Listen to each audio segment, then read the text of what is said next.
따라 방언에 관하여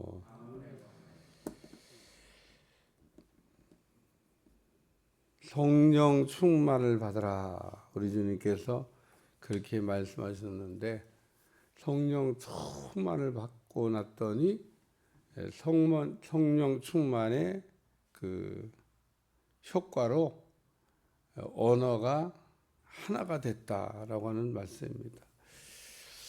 언어가 하나가 됐다고 하는 것은 굉장히 중요한 의미를 갖고 있습니다. 인간의 언어가 죄로 인하여 혼잡하게 됐는데 이 사도행전 2장에 보면 그 죄로 인하여 그 언어가 혼잡하게 됐던 것이 다시 언어가 하나가 되게 하셨다.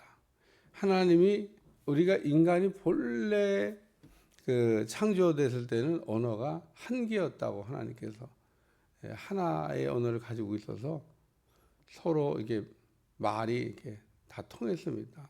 근데 인간이 죄를 지으면서 하나님이 언어를 혼잡게 해버렸죠. 그 내용이 어디에 나오냐? 창세기 11장 8절 9절 아마 거기 나올 겁니다. 한번 찾아보겠습니다. 창세기 11장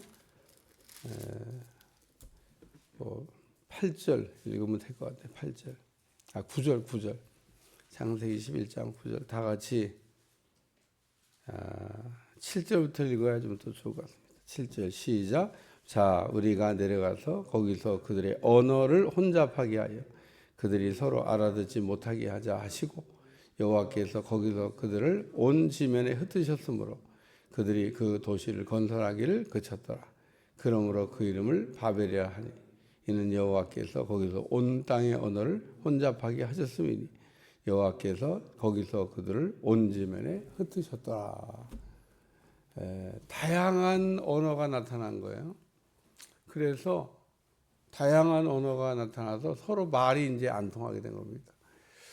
예를 들면 여기 이렇게 있는데 이제 뭐 여기 있는 우리가 그 말이 다 다르다고 생각해 보세요. 이제 윤태기 장로님하고 나하고 말이 다르다. 그래서 이제 말이 안 통하는 거예요. 이제 말이 그냥 같은 말을 써도 안 통하는 거하고 예를 들면 이제 윤태기 장로님은 프랑스어를 하고 나는 중국어를 하고 이제 여기는 뭐 영어를 하고 이 답이 없는 겁니다. 이게 다 이제 언어가 다 달라졌어요. 누구는 프랑스, 누구는 영어, 누구는 한국어, 누구는 중국어 이렇게 막 언어가 다양한 게 막 나타나면서 그동안은 언어가 같으니까 우리 집 지읍시다 그러면 집을 이렇게 짓는 일을 하고 우리 탑을 쌉시다 그러면 탑 쌓는 일이 이게 됐는데 여기 있는 사람들끼리 말이 안 통하니까 어떻게 집을 져요? 바벨 탑을 어떻게 짓습니까? 그래서 자동적으로 따라서 끼리끼리 흩어졌다. 뭐 그랬을 것 같아요. 난 그냥 왜냐하면 그 창세기에 보면 언어가 혼잡하게 돼서 다양한 언어가 나타났으니까 그 다양한 언어들끼리 이렇게 지면을 흩어버리신 겁니다. 사도행전에는 그렇게 다양하게 언어가 나타나서 흩어졌던 창세기의 그 사건이 이제 다시 언어가 하나가 되어가지고 그 지금 하는 내용이 나온 겁니다. 그래서 방언은 성경에 보면 크게 세 가지가 있습니다. 첫째는 대인방언, 둘째는 대신방언, 셋째는 대물방언. 그래서 우리가 방언이라고 하는 것을 우리가 쓰게 되면 대인방언이라고 하는 건 사람들 사이에 통용되는 언어를 얘기하는 거예요. 프랑스, 미국어, 중국어 뭐 이런 사람들 사이에 통용되는 우리가 뭐 영어 공부 열심히 해야 되잖아요. 영어권에 있는 사람들하고 그 대화를 중국어 열심히 하잖아요. 중국어권에 있는 사람들하고 대화를 저는 선교하면서 참 그 태국어도 못하고 중국어도 못하고 뭐 아제르바이잔어도 못하고 뭐 아프리카어도 못하고 뭐 하는 게 없어요. 그러니까 가면은 답답해요. 그때 막 거기에 있는 선교사들은 막 말을 잘하니까. 그래서 사람들 사이에 이런 우리가 지금 통용되고 있는 방언을 그 대인 방언이라고 하는데 다른 말로 얘기하면 리빙 방언이라도 그래요. 실제로 통용되고 있는 방언. 오늘 사도행전 2장 5절에서 나오는 이 방언은 대인 방언이라고 그래요. 사람들 사이에 실제로 통용되고 있는 언어. 그래서 그런 방언을 했죠. 근데 방언이 이렇게 사람들 사이에 통용되는 방언이, 이 사람들이 자기 나라 갈릴리 사람들이 자기 나라 말로 얘기하니까 알아들은 겁니다. 그러니까 이제 베드로가 예를 들면 뭐 여기 나오는 대로 뭐 갑바도기아는 뭐 혹은 뭐 애굽어를 했다든지 뭐 거기 모인 120명의 사람들이 뭐 어떤 사람은 여기 뭐 바데어로, 어떤 사람은 메데어로, 어떤 사람은 엘람어로, 어떤 메소포타미아로, 어떤 사람은 뭐 갑바도기아, 어떤 본도 아시아, 뭐 이 언어가 다 다른데 그 언어를 그 지방에서 온 자기들의 방언을 사용해서 지금 기도하는 것을 듣고 깜짝 놀란 겁니다. 그 방언을 통해서 하나님의 큰일 말함을 듣는도다. 그러니까 그 성령 충만을 받고 방언하는 것을 이렇게 보면서 하나님께서 하시는 말씀을 듣게 됐다. 그 얘기입니다. 여기 하나님의 큰일 말함을 듣는도다. 하나님께서 하시는 말씀을 들었다. 그런 얘기입니다. 그러니까 뭐 이 사람들은 자기 나라 방언으로 지금 이야기하는 걸 듣고 또 자기 나라 말로 할 때 그냥 뭐 수다를 지금 막 수다같이 막 뭐 그냥 들어도 영향가 없는 그런 이야기를 들은 게 아니라 그들의 입을 통해서 하나님이 하시는 말씀을 듣게 됐다는 겁니다. 그러니까 이런 걸 우리가 다른 말로 얘기하면 예언이라 그렇게 얘기하는 거예요. 하나님이 하시는 말씀, 하나님의 큰일 말함을 듣는도다. 예언, 그러니까 우리가 예언이 뭔가? 하나님 우리에게 말씀하는 걸 예언이라 그래요. 우리가 하나님께 말하는 건 기도라 그래요. 그러니까 우리가 쉽게 얘기해서 기도는 우리가 하나님 앞에 말하는 거, 예언은 하나님이 우리에게 말씀하시는 거. 우리가 뭐 하나님 앞에 말하는 거는 뭐 우리가 필요한 걸 주로 얘기하죠. 필요한 거. 그것만 있는 건 아닌데. 또 하나님 우리에게 말씀하실 게 많아요. 이렇게 말씀. 우리는 하나님께서 우리에게 말씀하는 거를 이렇게 들어야 됩니다.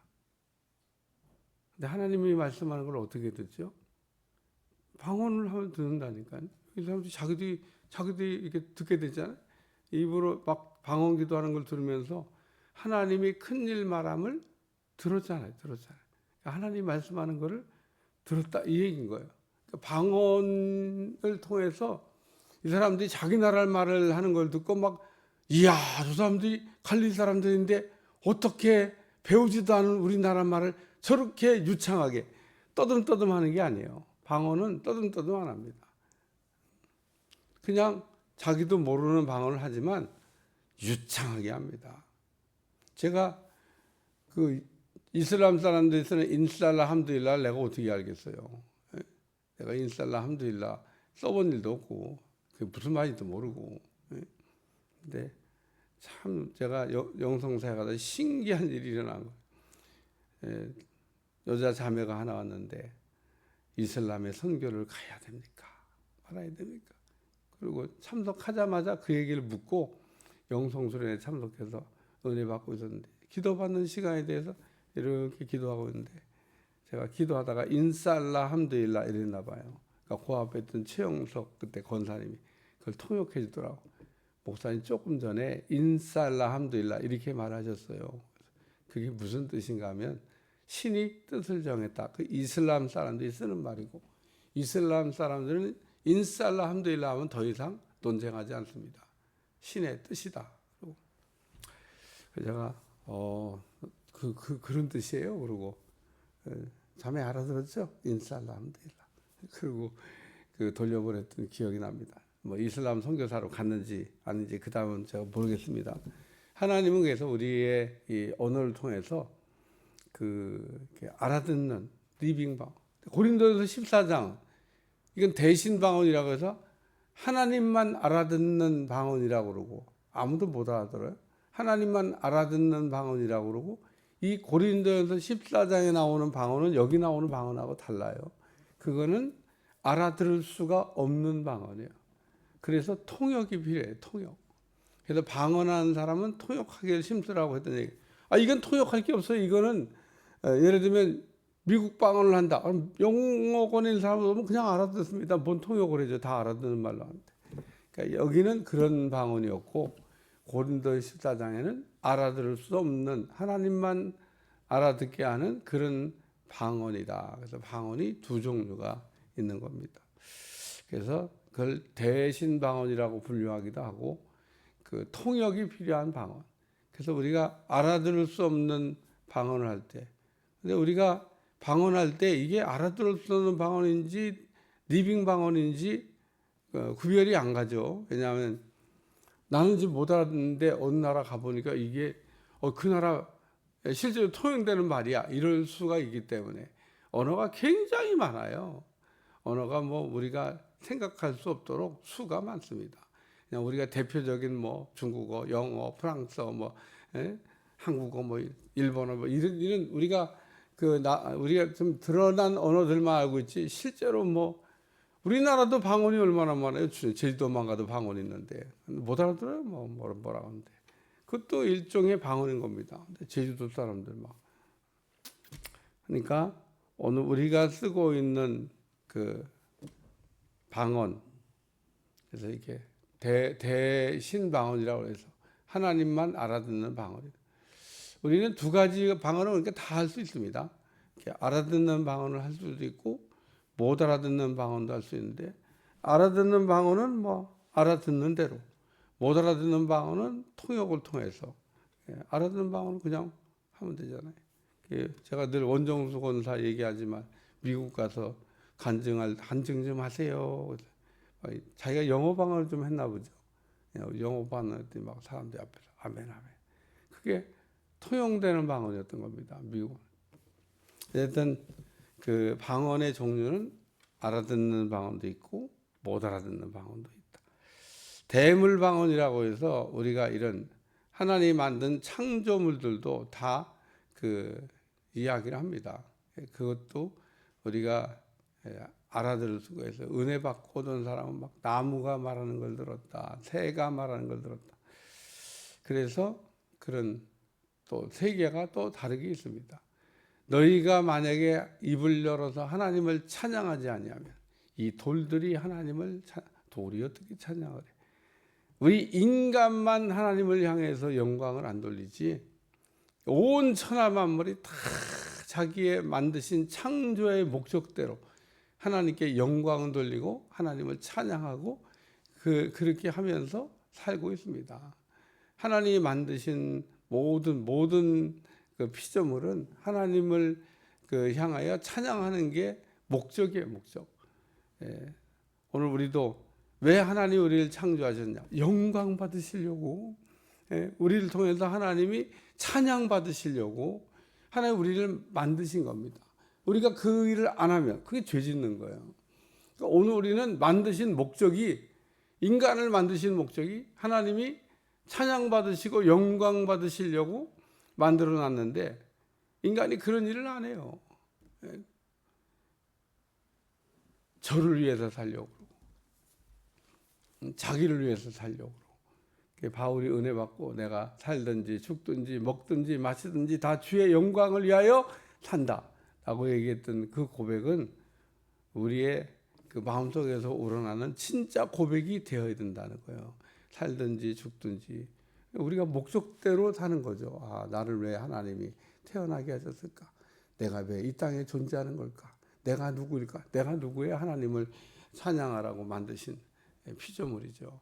그러니까 오늘 우리는 입을 주신 목적, 찬양하고 기도하고 감사하고 영광 돌리고, 그래서 지체 가운데 붙어진 별칭이 뭐냐면 존귀한 지체란 이름이 붙어있어요. 왜 이게 입이 존귀하다고 이 지체 앞에 이름이 붙어있냐?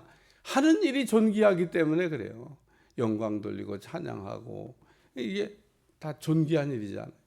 그래서 오늘 우리는 창세기 11장 9절에 7절에서부터 9절까지 하나님이 인간의 죄로 말미암아 혼잡게 했던 언어가 창세기 2장 5절서부터 2장 1절서부터 하나님이 그 언어를 다시 이렇게 회복하셔서 하나가 되게 하셨다는 겁니다. 흩어놨던 것을 성령 안에서 하나가 되게 하신 사건이 바로 초대교회 성령 충만의 사건이다. 그래서 하나님이 정말 우리에게 좋아하는 건 뭐냐면요, 연합하고 화목하고 하나 되는 걸 좋아해요. 요 지금 연합하고 화목하고 하나 되는 거를 싫어하는 게 뭐냐면 그게 마귀입니다. 마귀는 어떻게 하든지 찢어놓고 갈라놓고 불화하게 만들고 시끄럽게 만드는 걸 좋아합니다. 그래서 오늘 우리도 모르는 사이에 그런 일을 조장하거나 그런 일을 하면 이제 마귀한테 속는 거죠. 마귀한테. 그러니까 우리가 자기가 무슨 일을 하면서 하는지도 몰라요. 불의의 병기로 마귀에게 붙잡혀서 마귀에게 쓰임 받고 있으면서 자기가 막 정의를 외친다고. 그리고 뭐 굉장한 일을 하는 것처럼 이야기하는데 정의보다 더 위에 있는 게 덕입니다. 덕. 그러니까 우리가 화목하게 하고 하나 되게 하고 우리가 사이좋게 하고 그렇게 하는 거 하나님의 뜻인 거죠. 그래서 오늘 그 성령 안에서 이렇게 흩어졌던 죄로 인하여 흩어졌던 사람들이 언어가 하나가 됐다는 얘기는 이제 연합하여서 하나님께서 하나가 되게 하셨다 이런 뜻인 겁니다. 그런데 이제 마지막 절 11절을 좀 더 설명하고 끝나면 어떤 이들은 조롱하여 말하되 이르되 그들이 새술에 취하였도다. 이 성령 충만을 받은 사람들을 보니까 뭐라고 막 그냥 그 지금 뭐 예를 들면 바데인, 메데인, 엘람인들이 쓰는 언어를요 더듬더듬 얘기한 게 아니에요. 우리가 방언할 때 막 유창하게 하잖아요. 이렇게 막 하는 걸 보면서 저 사람들이 막 그러니까 여기 막 여러 나라 언어가 막 생각해 보세요. 이 사람은 프랑스어로, 이 사람은 중국어로, 이 사람은 일본어로 막 기도하는 소리를 들으면 와그라그라 할 거 아니에요. 그러니까 사람들이 듣고 저 사람들이 아침부터 술 챘어. 술이 챘나 봐. 왜? 자기들이 못 알아듣는 말로 하니까. 이 사람들은 알아듣잖아요. 여기 왔던 사람들은 알아듣는데 알아듣지 못하는 사람들은 시끄럽게 들리는 거예요. 뭐, 그렇죠. 여기도 우리 여기 모이는 사람들이 다 각기 다른 말로 한번 기도한다고 생각해 보세요. 내가 볼 땐 그게 하나가 아니기 때문에 우리가 한국말로 기도하면은 그래도 하나 소리니까 하나 소리도 그냥 합치면 좀 와글와글 하지만 이 뭐 어떤 사람은 프랑스, 어떤 사람은 중국, 어떤 사람은 뭐 일본어 막 이런 말로 막 기도하면 알아들어 자기들은 못 알아듣죠. 뭔 막 아침부터 저렇게 술이 채여가지고 그래서 술이 챘다 그러고 얘기해서 베드로가 내일은 술 채인 게 아니다 그러면서 이제 요엘 선자의 예언을 인용하면서 야 베드로가 대단해요. 어떻게 알았을까? 우리 구약 성경 다 모르는데 베드로가 구약 성경을 서기관들처럼 그냥 꿰뚫었나? 하여튼 베드로가 구약 성경 요엘 선자의 예언을 탁 집어가지고 이게 그런 거다라고 설명한 사람들이 또 놀래요. 베드로는 무식한 사람인데 어떻게 저렇게 막 잘잘잘잘 막 설교를 하지 그래갖고 또 놀래. 하여튼 무식한 사람은 술 취했다고 그러는데 술 취한 게 아니죠. 성경에 보면 이게 그 성령 충만을 무식해 가지고 술 취했다고 하는 사람이 또 나와요. 구약에. 그게 엘리 제사장입니다. 한나가 성령 충만하여 기도하니까 너는 어떻게 대낮부터 성전에 나오면서 술 먹고 와가지고 그렇게 술주정을 하냐. 그러니까 이 엘리 제사장이 무식한 사람이 된 거예요. 눈이 흐려져 가지고 지금 한나가 성령 충만하게 기도하는지 술 먹고 와서 기도하는지 그것도 분별이 안 돼. 그래서 엘리 제사장의 영성이 얼마나 죽었으면 한나가 기도하는 걸 보고도 못 알아봤다. 그래서 한나가 술 취한 게 아닙니다. 그러니까 이제 그제서야 그래 술 먹은 게 아니야? 그리고 엘리 제사장과 대화하는 내용이 사무엘상 1장에 나옵니다. 그러니까 오늘 여기 이 지금 초대교회 사람들도 성령 충만의 사건을 경험하면서 술 취했다고 조롱했는데 정말 이 사람들이 조롱하고 봤던 것처럼 술 취한 거, 왜 술 취했다고 그랬을까도 생각해 보셔야 돼요. 왜 그 사람들이 기도하는 걸 보고 왜 술에 취했다고 그랬지? 술 취한 것 같아요. 술 취한 거. 그래서 술 취했다고 하는 거예요. 술 취하면 어떻게 돼요? 몸을 가눌 수가 없어요. 몸을 가눌 수가 없어서 몸이 막 이렇게 몸을 가눌 수가 없어요. 지금 그 현상이 일어났던 겁니다. 그러니까 여러분이 성령이 충만해지면 그 몸을 가눌 수가 없어요. 그런 상태로 갔다고 한 이야기를 지금 이렇게 기술해 놓고 있는 겁니다. 기도하겠습니다. 하나님, 오늘도 그 성령 충만으로 초대교회가 알아듣는 말로 기도했던 사건을 통해서 깨닫게 하심을 감사드리며, 우리가 알아듣는 말로 기도를 하든 알아들을 수 없는 말로 기도하든 대물방언으로 기도하든 우리가 기도를 통해서 하나님의 큰일 말함을 듣게 하여 주시고, 날마다 우리가 성령 충만하여 성령 안에서 기도할 수 있는 종들이 되게 하여 주옵소서. 예수님의 이름으로 간절히 기도합니다. 아멘.